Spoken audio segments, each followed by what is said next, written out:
I was 3 weeks into my metal sculpture project when Patricia Helmsworth knocked on my door with a clipboard, and the kind of smile that immediately made my blood pressure spike. My name is Ethan Korman, and I had just moved into the Willowbrook Heights subdivision in Mesa, Arizona, 6 months earlier. The house was perfect: 3 bedrooms, a nice yard, and most importantly, a detached garage that I had converted into my workshop. I worked as a fabricator during the day at a local manufacturing plant, but my real passion was creating metal art. The plasma cutter I had just purchased was a beauty, a Hypertherm PowerMax 45, which set me back nearly $3,000. It was my pride and joy, and I had been using it almost every evening to work on a large geometric wolf sculpture I planned to enter into a regional art show. "Mr. Korman, I hope I am not catching you at a bad time," Patricia said, her voice dripping with false sweetness. She was in her late 40s, with blonde hair so aggressively highlighted it looked almost white in the Arizona sun.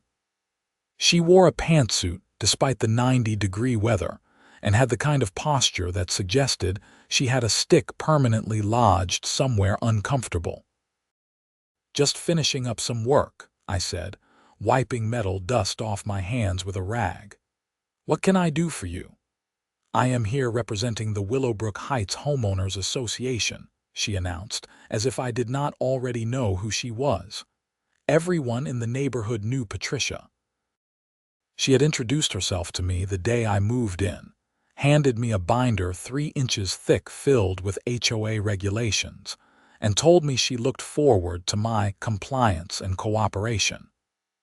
"We have received several complaints about industrial equipment being operated on your property."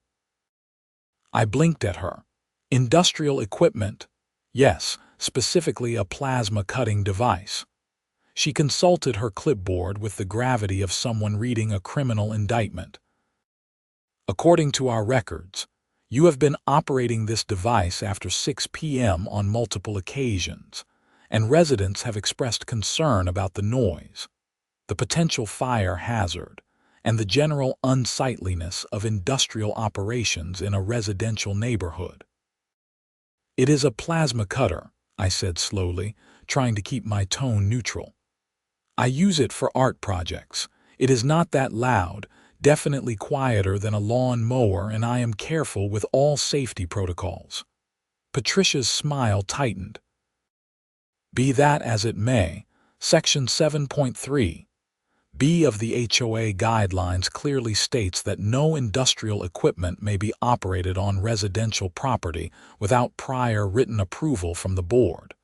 You never submitted any such request." I felt my jaw clench. "I read through that entire binder you gave me. There was nothing in there about plasma cutters or art equipment. Industrial equipment is industrial equipment, Mr. Korman." She pulled a sheet of paper from her clipboard and held it out to me. "This is a formal notice of violation. You have 14 days to respond to the board with proof that your equipment has been removed, or to present your case at our next HOA meeting. If you fail to comply, you will be subject to fines starting at $250 per day." I took the paper, my hands shaking slightly with suppressed anger. "This is ridiculous. I am not running a factory. I am making art in my own garage." "The board will be happy to hear your concerns at the meeting," Patricia said, her tone suggesting she could not care less about my concerns. September 15th at 7 p.m. Community Center. "Good day, Mr. Korman." She turned on her heel and walked back to her car, a pristine white Lexus SUV that probably cost more than my annual salary. I watched her drive away, then looked down at the violation notice in my hand. The letterhead read, "Willowbrook Heights HOA Board of Directors," and listed Patricia Helmsworth as president, along with 3 other names I vaguely recognized from neighborhood gatherings I had mostly avoided. I went back into my garage and stared at my plasma cutter. The machine sat on my workbench, currently disconnected and cool. Next to it was the half-finished wolf sculpture, its geometric planes of steel starting to take on the shape I had envisioned.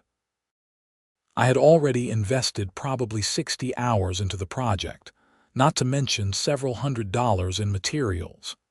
"This is such garbage," I muttered to no one. That evening I called my buddy Marcus, who had lived in an HOA community before and might have some advice. Marcus worked with me at the fabrication plant and had been the one who convinced me that plasma cutters were not as intimidating as they looked. "Dude, HOAs are the worst," Marcus said when I explained the situation. "They tried to fine me once because my garbage can was visible from the street. Not on the street, just visible. They wanted me to build a whole enclosure for it." "What did you do?" "I moved." Marcus laughed, though there was no humor in it. "But seriously, if you want to fight this, you need to come prepared. Document everything. Take photos, get specs on the equipment, maybe even talk to the manufacturer about safety data. Make it so they look like idiots for even bringing it up." That was actually good advice. I spent the next 3 days compiling a file on my plasma cutter. I printed out the specifications from Hypertherm's website, highlighting the safety features. The built-in thermal overload protection, the automatic gas shutoff, the relatively low noise level of 65 decibels at 1 meter. I took photos of my setup, showing the fire extinguisher mounted on the wall, the metal cutting table with its water tray underneath to catch sparks, the ventilation system I had installed to remove fumes. I also walked around the neighborhood one evening with a decibel meter app on my phone. 3 houses down, Bill Henderson was grilling steaks on a massive Weber gas grill.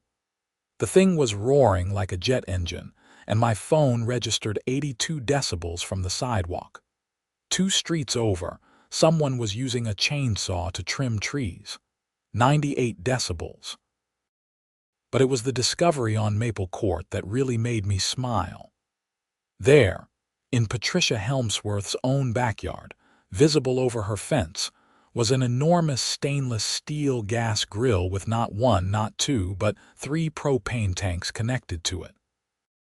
I took several photos from the sidewalk, making sure not to trespass on her property. The next day, I decided to go a step further. I called Hypertherm directly and asked to speak to someone in their technical department. After being transferred twice, I ended up talking to a guy named Robert Chen, who introduced himself as a senior application engineer. "I am having an issue with my HOA," I explained. "They are claiming my PowerMax 45 is dangerous industrial equipment and want me to stop using it. Do you have any documentation I could use to show that it is actually very safe?" Robert was quiet for a moment. "Is this a residential application?" "Yeah, I do metal art in my garage. Small sculptures, nothing commercial." "And they are calling it dangerous." Robert sounded genuinely puzzled. "The PowerMax 45 is one of our safest units. It has more safety features than most consumer power tools. Do you have the manual?" "I do, but I was hoping for something more official, maybe a letter or something from the company." "Hang on," Robert said. I heard typing in the background. "Where are you located?" "Mesa, Arizona." "Okay, so here is the thing. I live in Phoenix, and I actually deal with HOA questions somewhat regularly. We have a lot of hobbyists and small fabricators in the area who run into this. Would it help if I came to your HOA meeting and spoke on the record about the equipment?" I almost dropped my phone. "Are you serious?" "Completely. I hate seeing people get pushed around by HOAs when they do not understand the technology. Plus, to be honest, it sounds kind of fun." "When is your meeting?" "September 15th at 7 p.m. Let me check my calendar." More typing. "Yeah, I can do that. Email me the details and I will bring documentation, safety specs, the whole deal. We can make a really solid case." I could have hugged him through the phone. That would be amazing. Thank you so much. No problem. Oh, and do me a favor. Take some photos of any gas grills in your neighborhood, especially if any of the board members have them. I want to do a safety comparison. I grinned. Already done. The 2 weeks leading up to the HOA meeting dragged by. I continued working on my sculpture, but the joy had gone out of it somewhat. I kept waiting for another knock on the door, another violation notice, but none came. A few of my neighbors stopped by to ask what was going on. Apparently, Patricia had been going door to door, talking about the industrial hazard on Oakmont Drive. Most people were confused because they had never heard anything that sounded remotely hazardous coming from my garage. My next-door neighbor, an older woman named Janet, told me she had not even realized I was doing any metalwork until Patricia mentioned it. Honestly, I hear that lawn service that comes through every Thursday more than I hear anything from your place, Janet said. She was in her 70s, retired and home most of the day.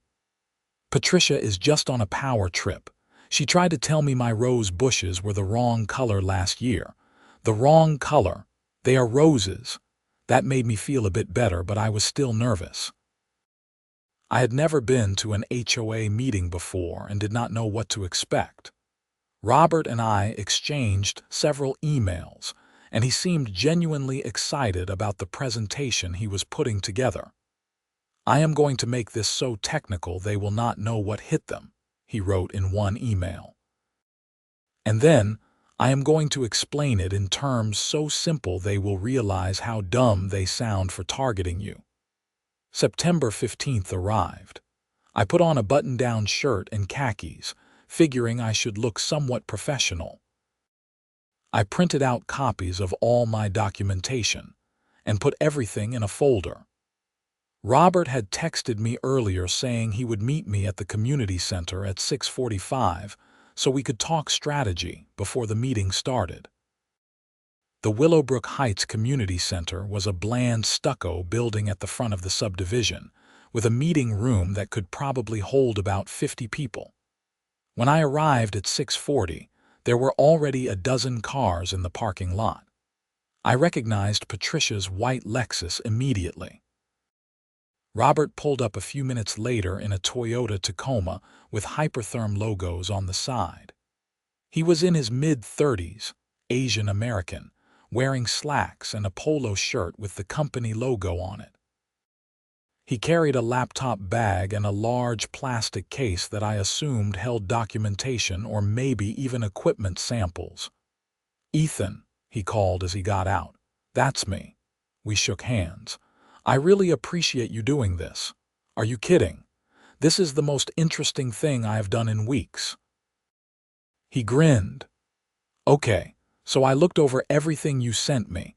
Your setup is actually more safety conscious than most professional shops I have seen. The water table, the ventilation, the fire suppression, you have really done your homework. I am a fabricator by trade, so I know how dangerous this stuff can be if you are careless." "Perfect. That's exactly what we will emphasize.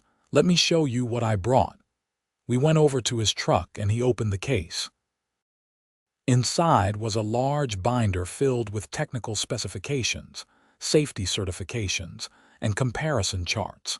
He also had a tablet loaded with photos and videos demonstrating plasma cutting safety. "This chart here is going to be our main weapon," Robert said, pulling out a laminated sheet. It compares the safety profile of a PowerMax 45 to common household items.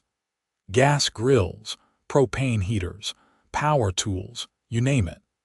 By every measurable metric: fire risk, explosion risk, noise, emissions, the plasma cutter is equal to or safer than things people use every day without a second thought. "This is perfect," I said, looking at the chart. The data was clear and professionally presented. "How did you put this together so fast? We already had most of it for insurance and regulatory purposes. I just reformatted it for your situation." He closed the case. Ready to go make some HOA board members look foolish? Absolutely. We walked into the community center together. The meeting room was set up with rows of folding chairs facing a long table where the HOA board sat.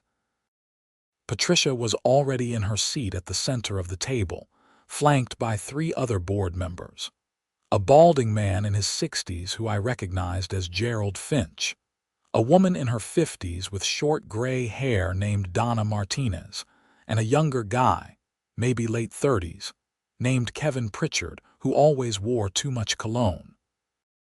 There were already about 20 residents scattered in the folding chairs.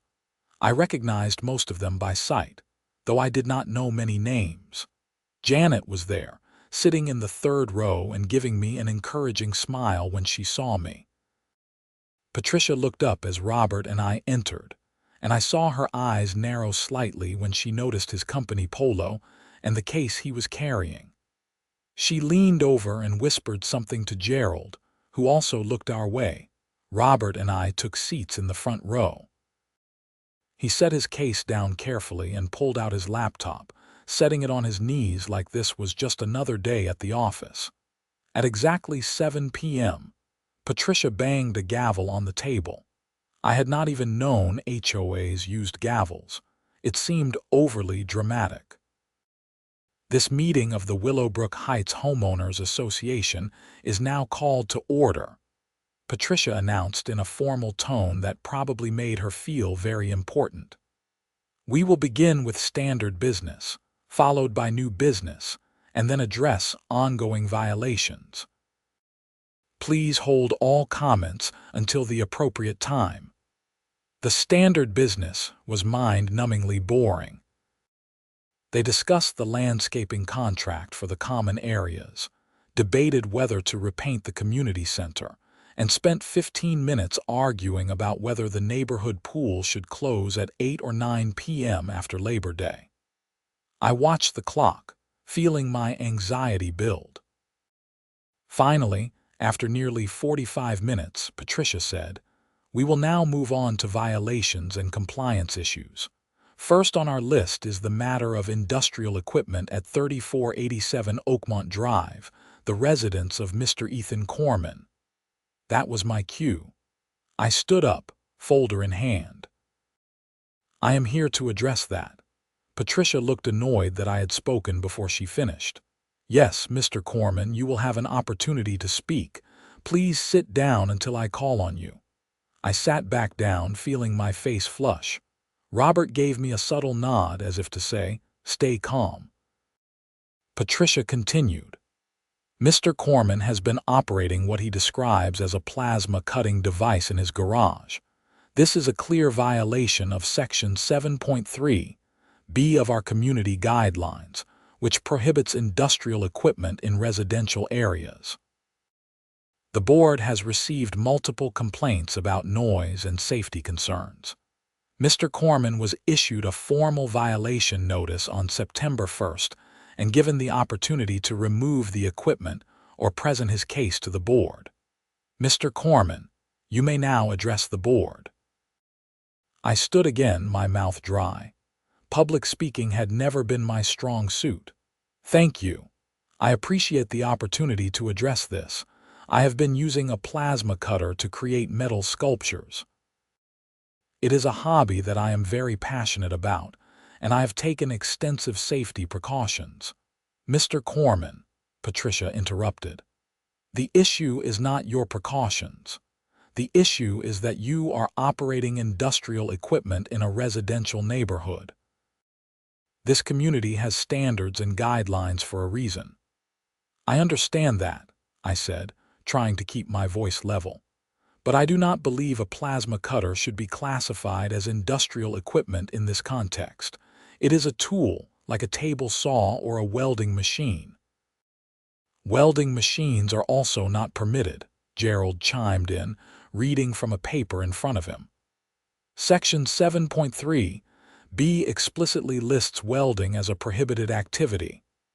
"Actually, it does not," I said, pulling out my own copy of the guidelines. I have read through this document several times now, and welding is never mentioned by name. The section talks about industrial manufacturing, which is not what I am doing." Patricia's expression hardened. "The spirit of the rule is clear, Mr. Korman. We cannot have residents operating dangerous equipment that poses a fire risk or creates excessive noise." "That's actually what I wanted to address," I said. "I have brought extensive documentation showing that the plasma cutter I use is actually safer and quieter than many common household items." I pulled out the papers I had prepared and walked up to the table, distributing copies to each board member. "As you can see, the noise level of my equipment is 65 decibels at 1 meter, which is quieter than a normal conversation. For comparison, a gas lawn mower typically produces 90 decibels. Patricia barely glanced at the papers. "That may be, but the fire risk is minimal," I interrupted, immediately regretting it when I saw her expression. "Sorry, I did not mean to cut you off. But the fire risk is actually much lower than you might think. The plasma cutter uses a focused electrical arc and compressed air. There is no open flame, and it has multiple built-in safety shutoffs. In contrast, gas grills, which I noticed are quite common in this neighborhood, use open flames and highly flammable propane. Gas grills are a normal residential item," Donna spoke up for the first time. "People grill food. That is entirely different from industrial cutting equipment." "Is it though?" Robert said, standing up. All eyes turned to him. "Sorry to interrupt, but I am Robert Chen, Senior Application Engineer for Hypertherm. That is the company that manufactures Mr. Korman's plasma cutter. I work with this equipment every day, and I am here to provide technical expertise on the safety profile of these machines." Patricia looked like she had just bitten into something sour. "This is highly irregular. We were not informed that Mr. Korman was bringing outside representation." "Is there a rule against it?" Robert asked mildly. "Because I could not find anything in your bylaws about who can speak at meetings." Gerald flipped through a folder. "Well, no, there is not a specific rule, but then I would like to present some information to the board," Robert said. He pulled out the large binder and walked up to the table. "If you would give me just 5 minutes, I think I can put this entire issue into perspective." Patricia and Gerald exchanged looks. She clearly wanted to say no, but with 20 residents watching, she probably did not want to look like she was avoiding facts. "5 minutes," she said curtly. Robert smiled and opened his laptop, connecting it to a small projector he had pulled from his bag. "May I use your wall?" "I suppose," Patricia said. Within seconds, Robert had projected a large chart onto the wall behind the board table. It was the safety comparison chart he had shown me earlier, but now blown up to where everyone could see it clearly. This chart compares the Hypertherm PowerMax 45 Mr. Korman's equipment to several common household items across 6 safety metrics. Robert began, slipping into what was clearly a well-practiced presentation mode. Fire risk, explosion risk, noise level, toxic emissions, electrical hazard, and user injury rate. The data comes from OSHA, the Consumer Product Safety Commission, and our own internal testing. He used a laser pointer to highlight the rows. As you can see, in terms of fire risk, the plasma cutter rates at 0.0003 incidents per 1,000 hours of use.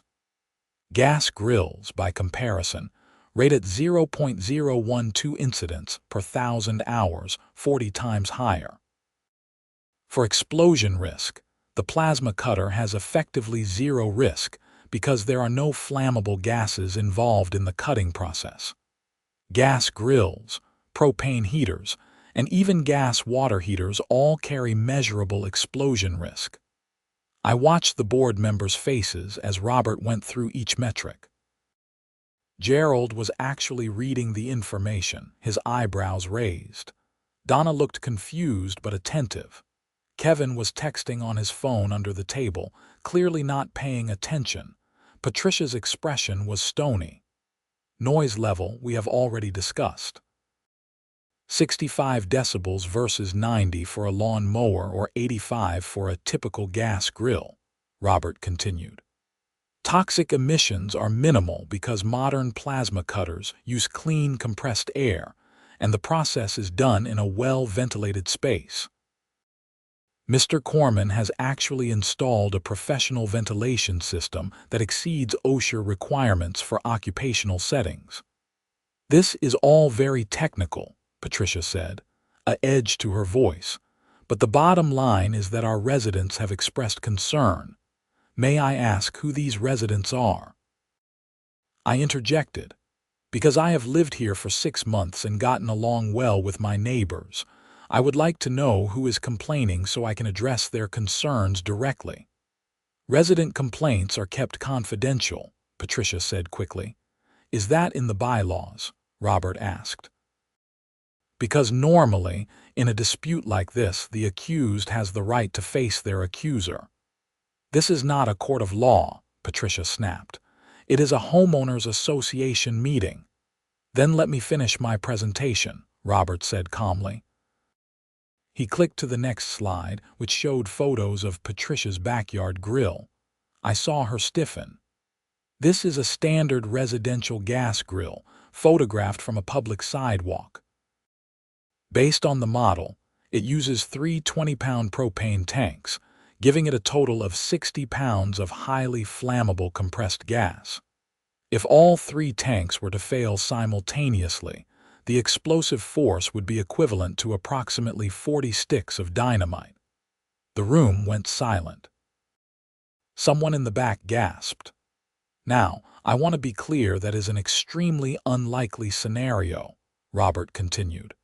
Gas grills are generally very safe when used properly, which is why millions of Americans use them without incident. But my point is this. If you are going to regulate Mr. Korman's plasma cutter on the basis of fire or explosion risk, you would logically need to regulate gas grills, propane heaters, gas fireplaces, and numerous other common items that carry equal or greater risk. And I am guessing none of you want to give up your weekend barbecues. A few people in the audience chuckled. Patricia's face was turning red. The fact is, Robert said, clicking to his final slide, the PowerMax 45 is designed specifically for hobbyists and small shop use. It has OL certification, meets all FCC regulations for electromagnetic interference, and has passed every safety standard required for residential electrical devices. It is no more industrial than a high-end table saw, which I notice your guidelines do not prohibit. Table saws do not create open flames and molten metal, Donna pointed out. Neither does a plasma cutter, Robert replied.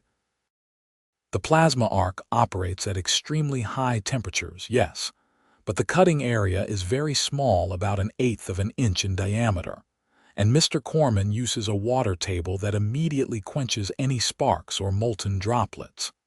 The risk of fire spreading is virtually non-existent. He closed his laptop. I have been working with plasma cutting technology for 12 years.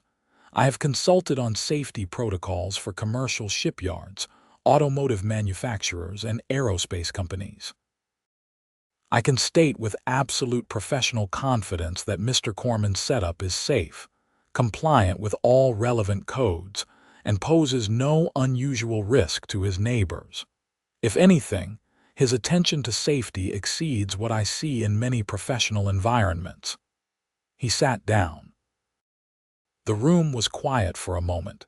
Then Janet raised her hand.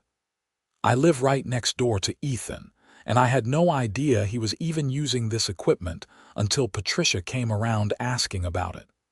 I am home most days, and I have never been disturbed by noise or seen anything that looked dangerous. Honestly, this seems like a waste of the board's time. A few other people murmured in agreement. Patricia looked flustered. She shuffled her papers and whispered something to Gerald. Finally, she said, "The board needs to discuss this matter in private. We will table this issue for now and provide our decision in writing within 7 days." "That's not how this works," I said, surprised by the firmness in my own voice. "According to the bylaws, any violation hearing must be resolved at the meeting where it is addressed, unless the homeowner requests a continuance. I am not requesting a continuance. I want this resolved tonight." Patricia glared at me.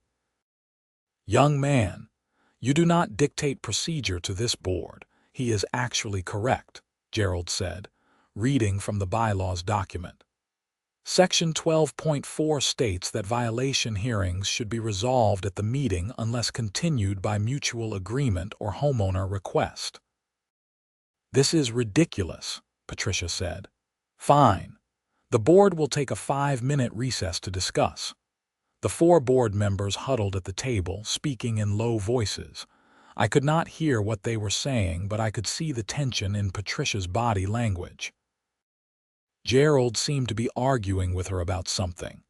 Donna kept looking at the documentation Robert had provided. Kevin was still on his phone. After what was probably closer to 10 minutes than 5, Patricia turned back to face the room. "After reviewing the information provided, the board has decided to provisionally withdraw the violation notice pending a comprehensive review of Section 7.3b and its application to hobbyist equipment." "What does provisionally mean?" I asked. "It means you can continue using your equipment for now, but we reserve the right to revisit this issue if we receive further complaints or determine that a policy clarification is needed," Patricia said stiffly. "So I am not going to be fined. Not at this time." It was not exactly a ringing endorsement, but it was good enough for now. "Thank you," I said. "However," Patricia continued, "I want to be clear that this does not set a precedent for other types of equipment. Each case will be evaluated individually." Robert stood up. "I would actually like to suggest something, if the board is open to it. Rather than trying to regulate equipment on a case-by-case basis, which creates inconsistency and potential liability issues, you might consider adopting a noise and safety standard. For example, any equipment that operates below 70 decibels and meets all safety certification is permitted. That would give you a clear, enforceable rule that does not discriminate against specific hobbies or activities." Gerald nodded slowly.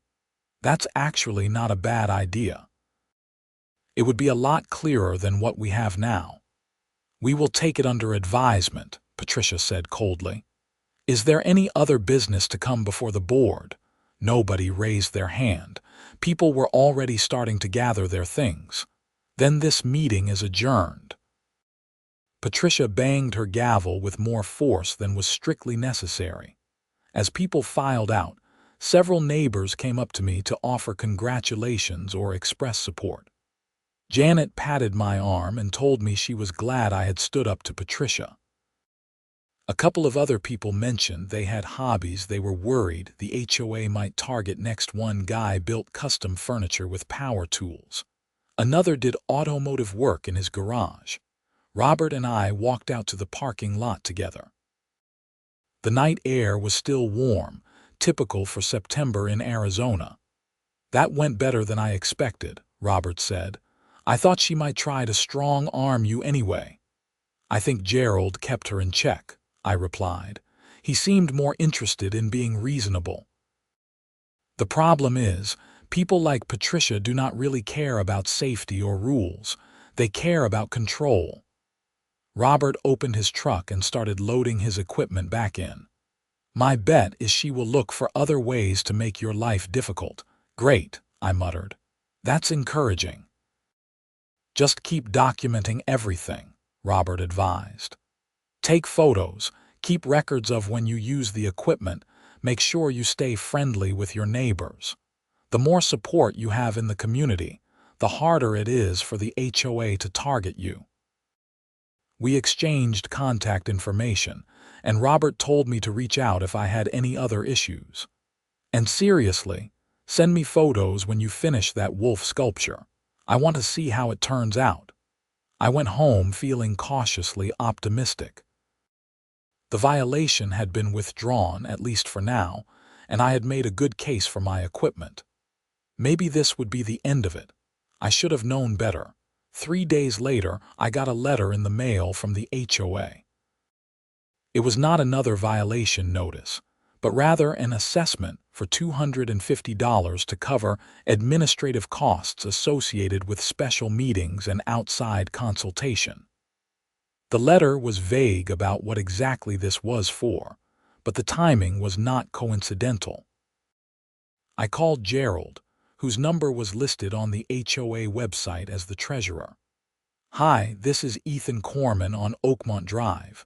I just got a letter about a $250 assessment, and I am confused about what it is for." "Oh, yeah, Patricia mentioned something about that," Gerald said. He sounded tired. "Honestly, Ethan, between you and me, I think she is trying to recoup the cost of mailing notices and holding the special meeting about your equipment. I voted against it, but she and Donna outvoted me. Kevin abstained. Can she do that? Just charge me for defending myself." According to the bylaws, the board can assess fees for administrative costs, but it has to be reasonable and related to actual expenses. $250 seems high to me for what was maybe $10 in postage and paper. He paused. "You could challenge it. Request an itemized breakdown of the costs. If they cannot justify it, you might be able to get it reduced or waived." "How do I do that?" "Write a letter to the board requesting the breakdown. Send it certified mail so there is a record. They have to respond within 30 days. I thanked Gerald and spent that evening composing a carefully worded letter.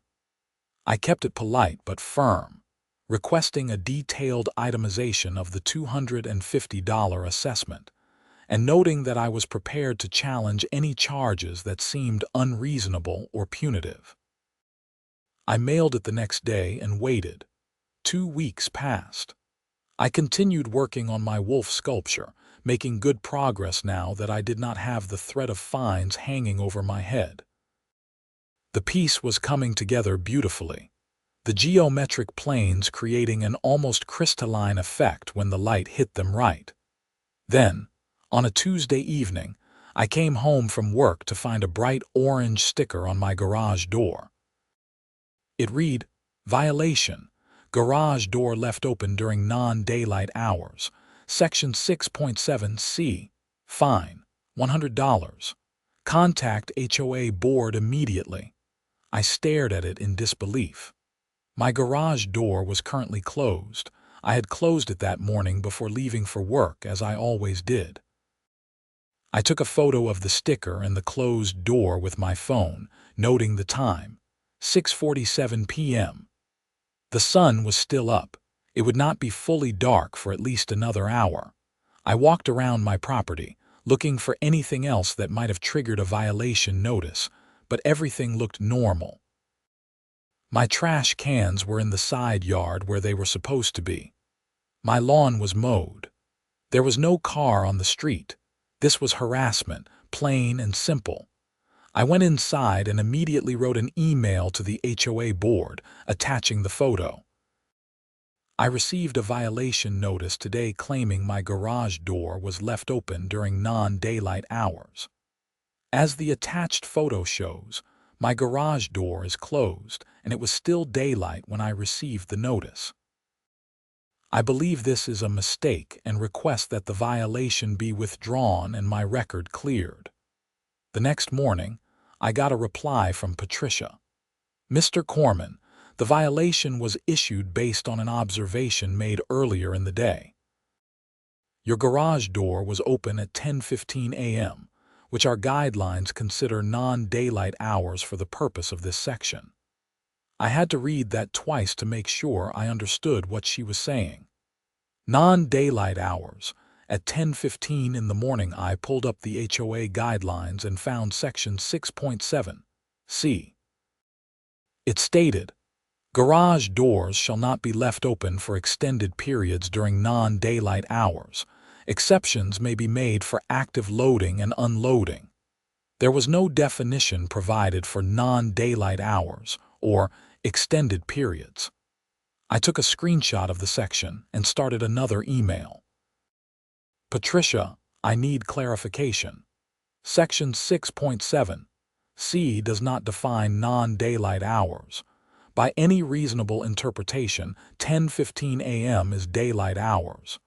Additionally, the section mentions extended periods. My garage door may have been open briefly while I was moving materials in or out, but it was not left open all day. Please provide the specific definition of non-daylight hours and extended periods that the board is using." Her reply came an hour later. "The board interprets non-daylight hours as any time when garage activities are not necessary. Extended periods means more than 15 minutes. Your garage door was observed to be open for approximately 30 minutes. Who observed this and at what specific times?" I wrote back. "That information is confidential." I was furious. I called Gerald again. "Ethan, I am going to level with you," Gerald said when I explained the situation. "Patricia is on a crusade against you. I do not know if it is personal or if she is just mad that you challenged her authority at the meeting, but she has been looking for anything she can hit you with. That assessment letter you sent really pissed her off. So what do I do? Honestly, you might need to lawyer up. This is starting to look like targeted harassment, and there are actually laws against that in Arizona.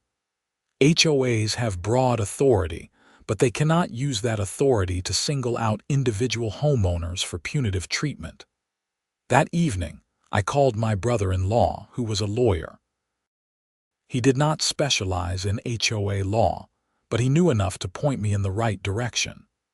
He recommended I contact an attorney named David Sullivan, who had experience with HOA disputes. I called Sullivan's office the next day and got an appointment for the following week. In the meantime, I started documenting everything. I took photos of my property every morning and evening. I logged every time I used my plasma cutter, noting the start time, end time, and noise level.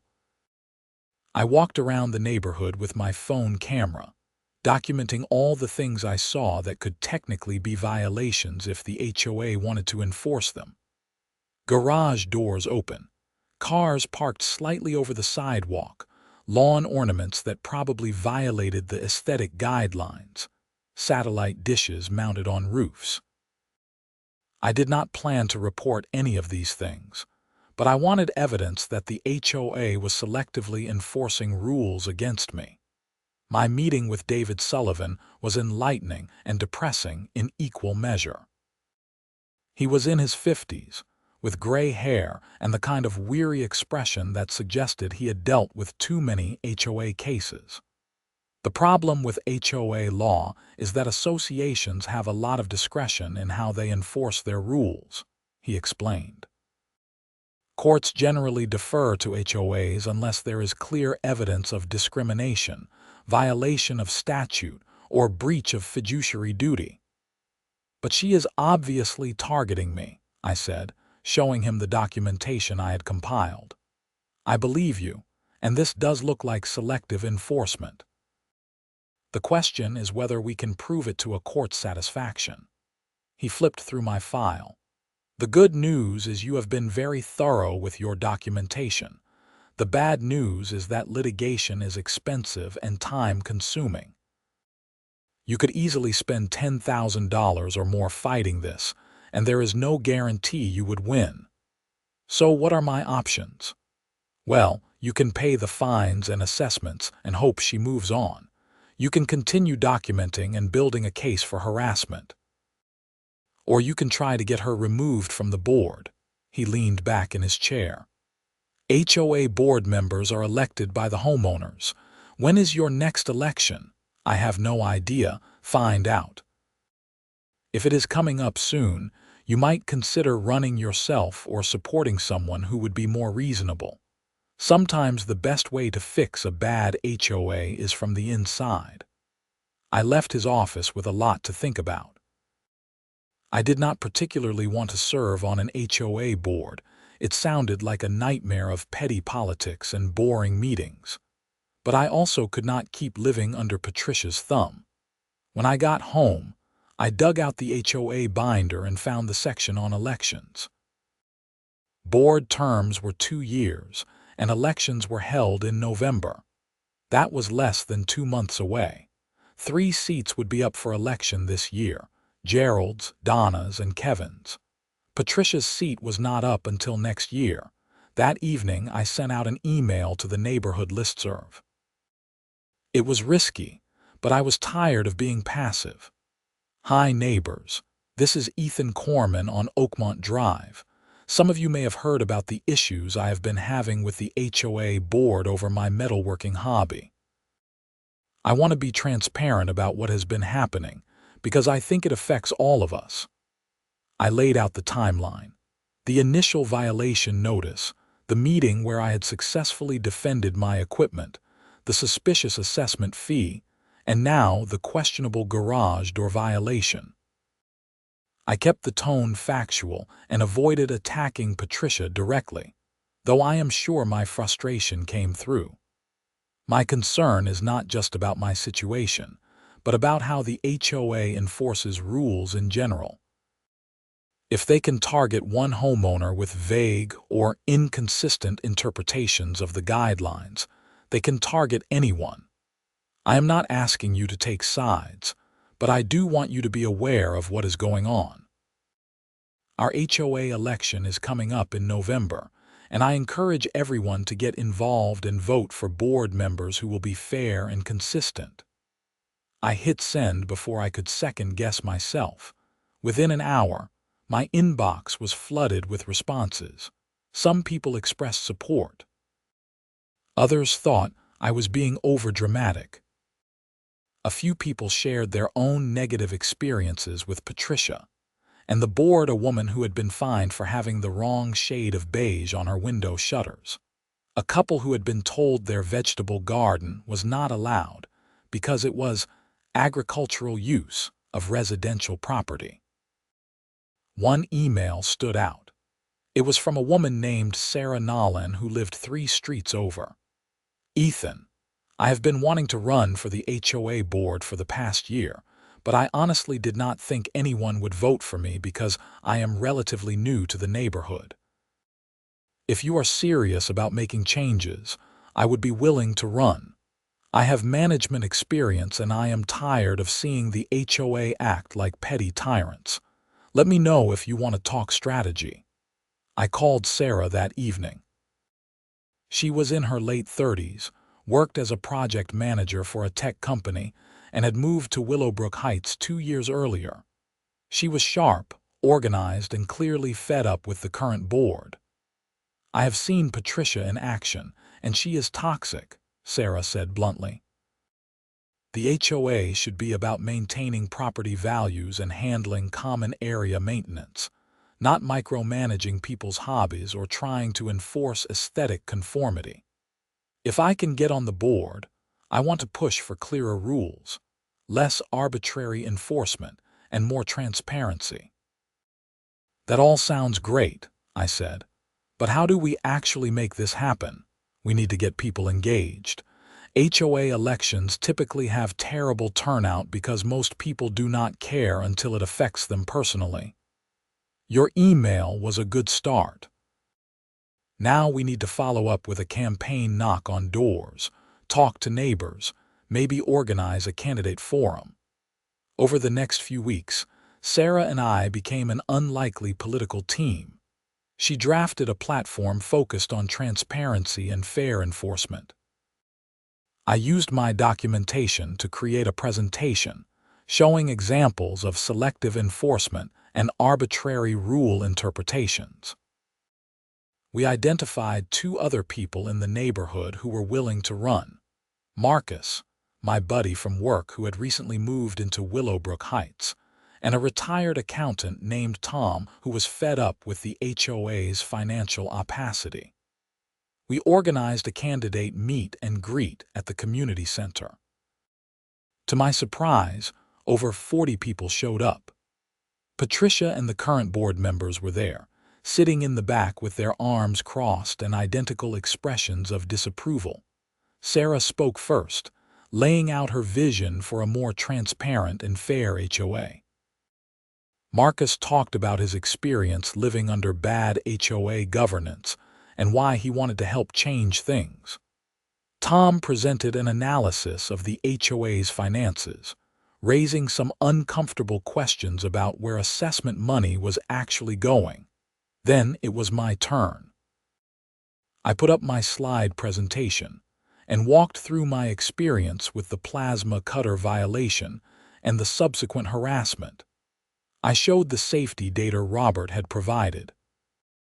I displayed photos of my documentation showing the closed garage door next to the violation notice claiming it had been opened during non-daylight hours. "This is not about me being angry that I got a fine," I said. "It is about the principle of fair enforcement. If the rules are unclear or open to interpretation, they should be interpreted consistently and reasonably. Right now, it feels like the board can target anyone they want for any reason, and that is not okay." When I finished, there was applause. Patricia stood up. "I would like to respond to these accusations," she said, her voice tight. "The current board has worked very hard to maintain the standards of this community. Property values in Willowbrook Heights have increased by 12% over the past 3 years, which is higher than surrounding neighborhoods.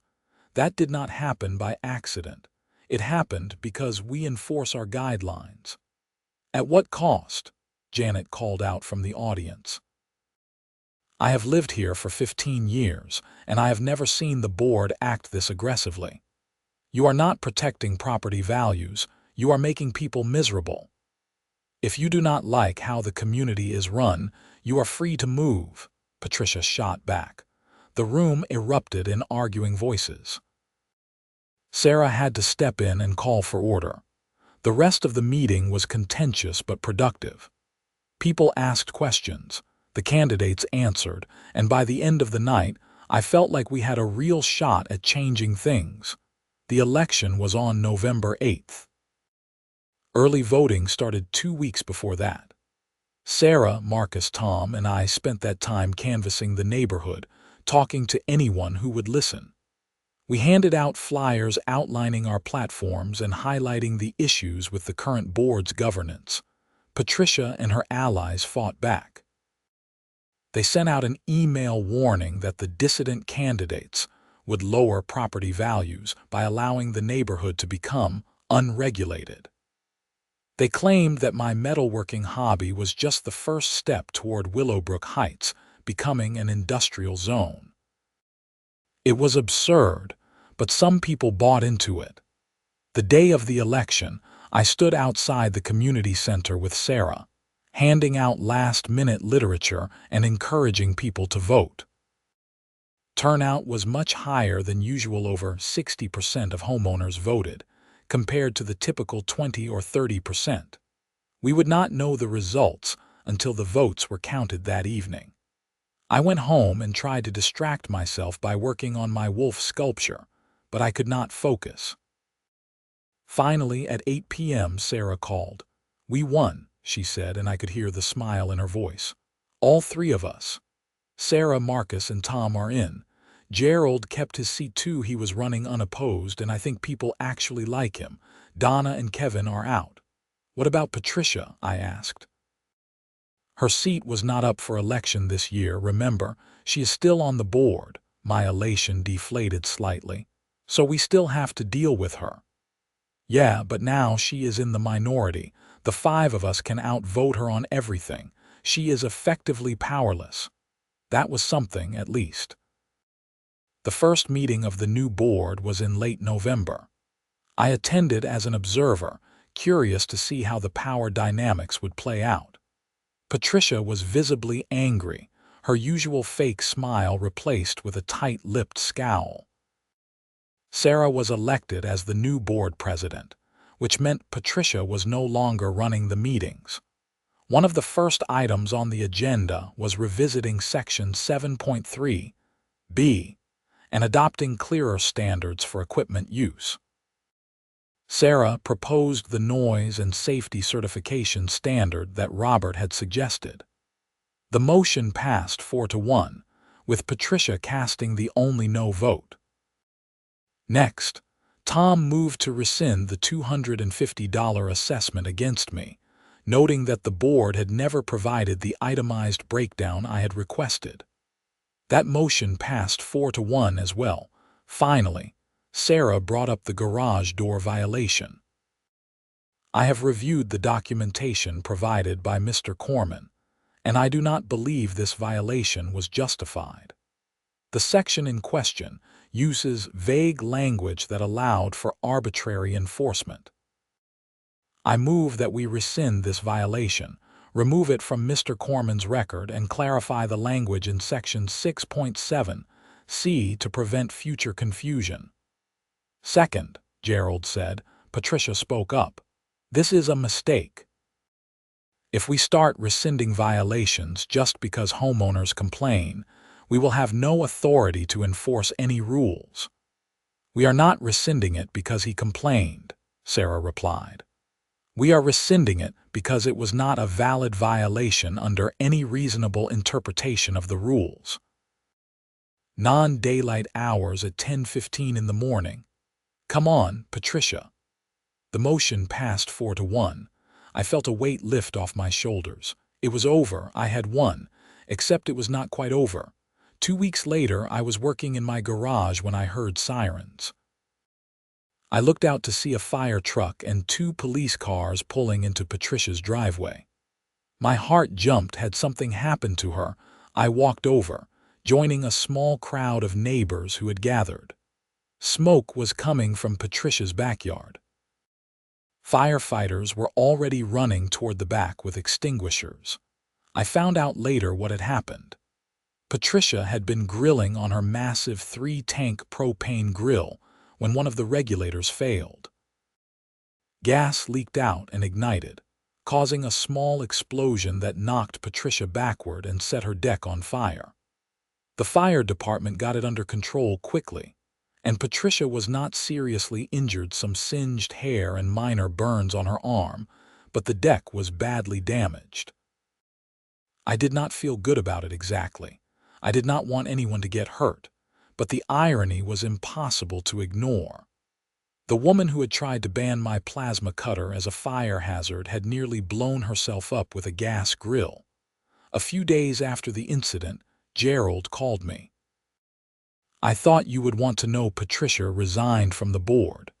She said it was for health reasons, but I think the deck fire embarrassed her. Also, her husband apparently told her that if she spent one more evening obsessing over HOA business instead of paying attention to basic safety, he was going to file for divorce. Wow, I said. I almost feel bad for her. Do not feel too bad. She is already talking about running again next year. Gerald chuckled. But I do not think she will win. People have seen what happens when the board is run by someone on a power trip. With Patricia gone, the board appointed a replacement from among the homeowners, a level-headed guy named Chris, who mostly just wanted to make sure the landscaping got done, and the pool stayed clean. Over the next few months, the new board worked on cleaning up the HOA guidelines.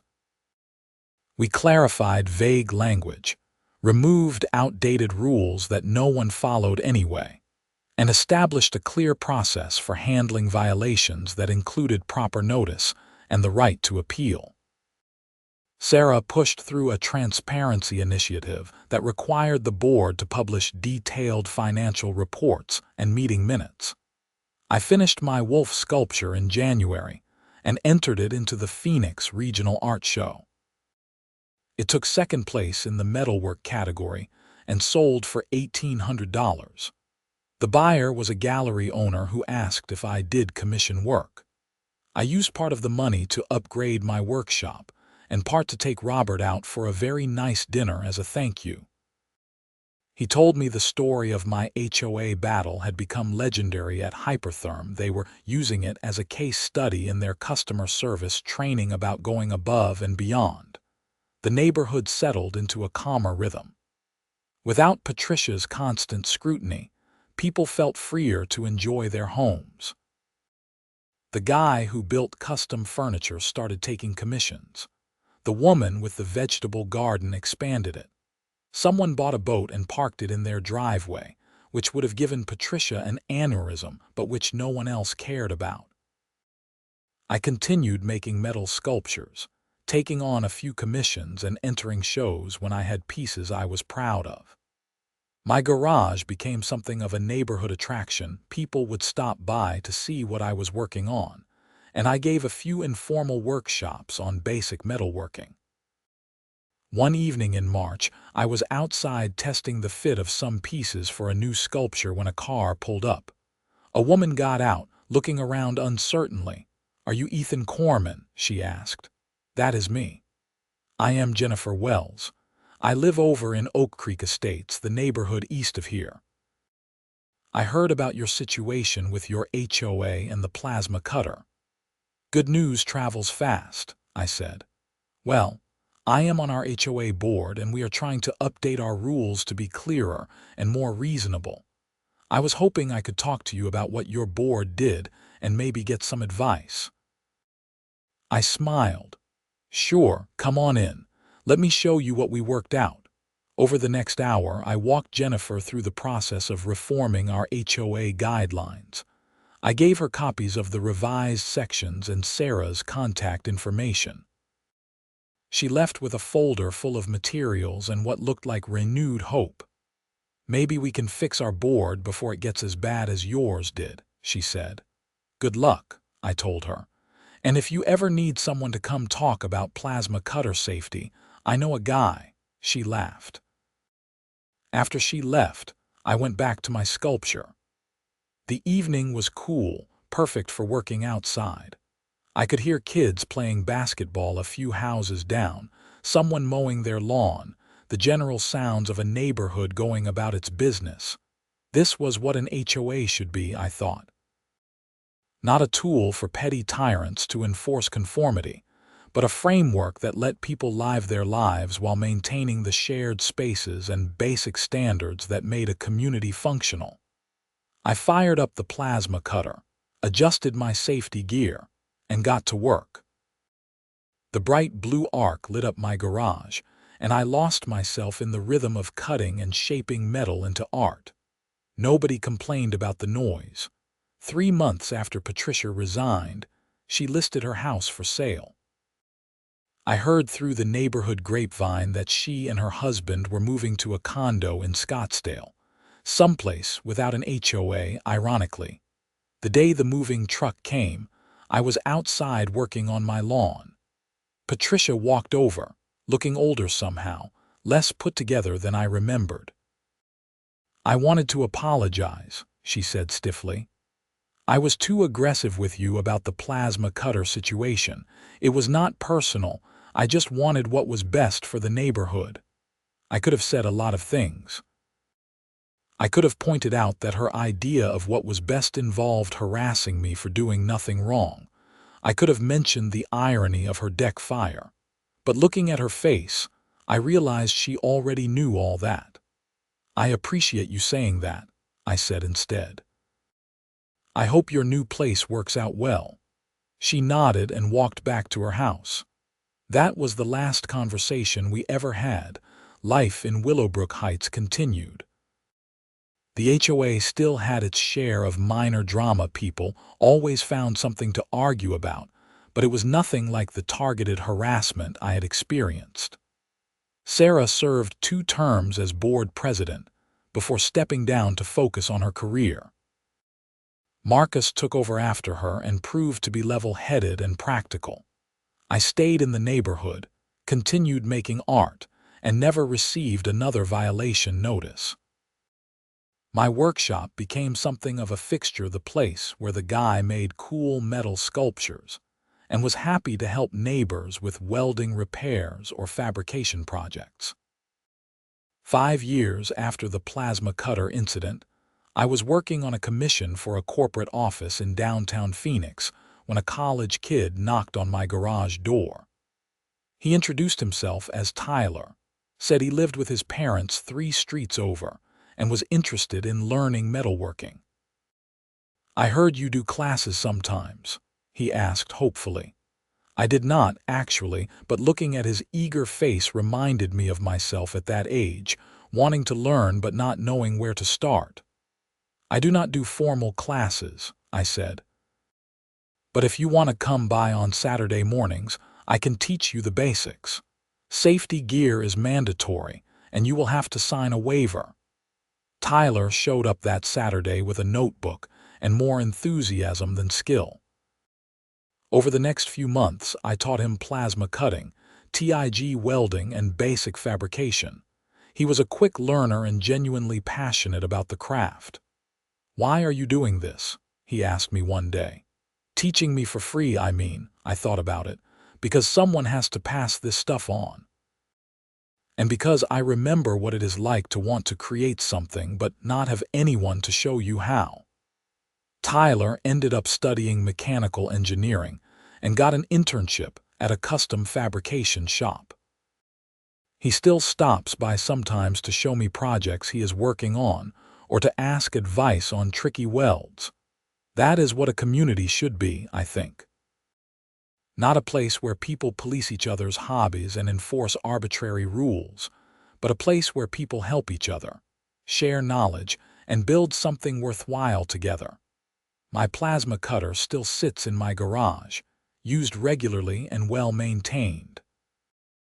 It never caused a fire, never injured anyone, and never posed any danger to my neighbors.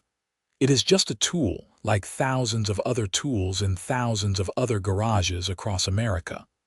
But for a while, it was the center of a battle about control, power, and what it means to be part of a community. And in the end, common sense and good people won out over petty tyranny. I still make metal sculptures. My work has been featured in galleries across Arizona, and I have sold pieces to collectors as far away as California and Colorado. Every time I fire up the plasma cutter and see that blue arc light up, I think about how close I came to giving up this passion because of an HOA president on a power trip. The wolf sculpture, the one I was working on, when all this started now, stands in the lobby of a tech company in Tempe. Every time I drive past it, I smile. That sculpture represents more than just metal shaped into art. It represents standing up for yourself, fighting for what is right, and refusing to be bullied by petty bureaucrats with too much time on their hands. And if there is one lesson I learned from the whole experience, it is this: HOAs are only as good or bad as the people running them. When good people step up, get involved, and hold board members accountable, an HOA can be a useful tool for maintaining a neighborhood. But when petty tyrants take control and no one challenges them, an HOA becomes a nightmare of arbitrary rules and selective enforcement. I never thought I would become an HOA reformer. I just wanted to make art in my garage. But sometimes life pushes you into unexpected roles, and you either step up or get stepped on. I am glad I stepped up. These days, when I see new people moving into Willowbrook Heights, I make a point of introducing myself and welcoming them to the neighborhood. I tell them about the community, the revised HOA guidelines, and the various neighbors who have interesting hobbies or skills. I want them to know this is a place where you can be yourself, pursue your passions, and not live in fear of violation notices for doing normal things. Last week, a new family moved in 2 houses down. The husband mentioned he was into woodworking and asked nervously if that would be a problem with the HOA. "Not even a little bit," I told him. As long as your equipment meets basic safety standards and you are not running a commercial operation, you are fine. Come by sometime and I will show you what I do. Maybe we can collaborate on something." His relief was visible. That would be great.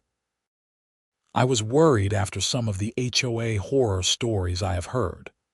We had our share of problems, I admitted, but we fixed them. That is the thing about communities, they are whatever we make them. And here, we decided to make ours a place where people can actually live. He smiled. "I think we are going to like it here. I think they will too. As I write this, it has been almost 6 years since Patricia knocked on my door with that first violation notice. The plasma cutter that started it all is still going strong, currently being used to cut pieces for a large public art installation I won a contract for. The installation will be displayed outside the Mesa City Hall, a 15-foot steel eagle that will be permanently mounted in the courtyard. When I submitted my proposal for the installation, one of the city council members asked about my background.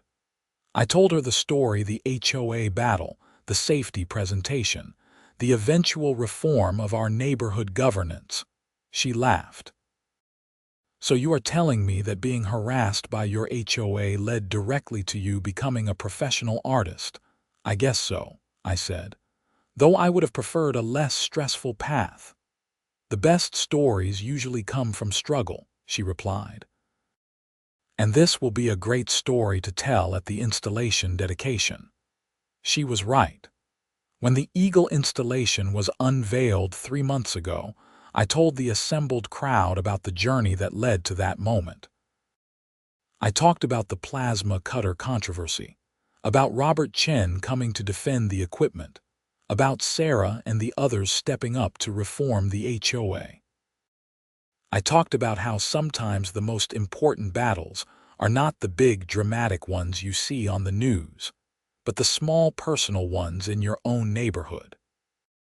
And I thanked Patricia Helmsworth, wherever she was, for inadvertently teaching me that you can either be a victim of petty tyranny or you can stand up and fight back. I chose to fight back, and it changed my life for the better.